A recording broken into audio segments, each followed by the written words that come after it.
Joe Rowling lays out such a kind of sure roadmap. You know, there's what's right and what's wrong. You know what he wears, sort of. You know what his hair is like. You are, you're told that he never really raises his voice above, he doesn't really shout that much. So there are rules to play, and once you live inside those rules, and then you know, you're as focused as he is,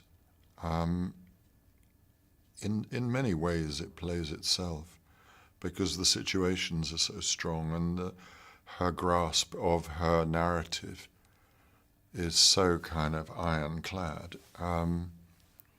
that it's not so much as what you choose to do as not disobeying it, I think.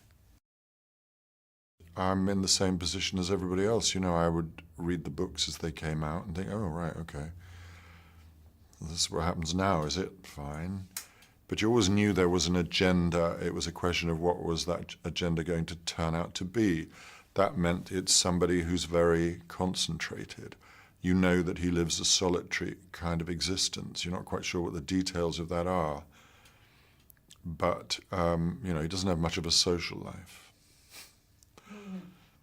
And he's only got one set of clothes, clearly, which last quite well.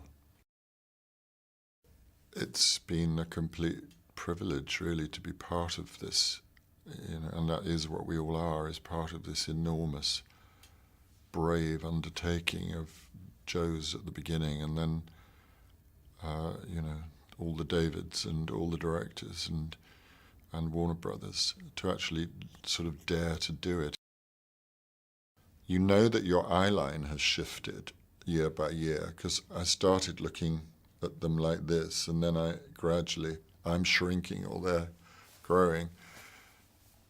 But you're not really aware of it until you look back across the whole span of time, because what difference is there between 13 and 14 or 15 and 16? You don't really notice that. You know that they've got a little bit taller since a year ago, and their voices changed a bit, but it isn't really until you get the shock horror of seeing a clip from the first film that you realize how vulnerable and small these people were.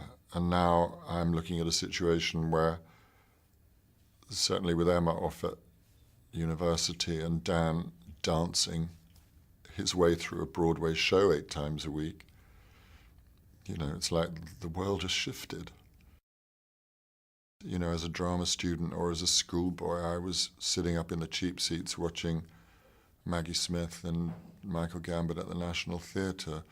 So to then find yourself working with them and them becoming friends, and of course, Michael has the wickedest sense of humor, and Maggie is one of the wittiest people alive. I mean, I only regret that I didn't have a tape recorder or a notebook or could do shorthand, because priceless. That's why it's usually me laughing, because you can't compete with those two.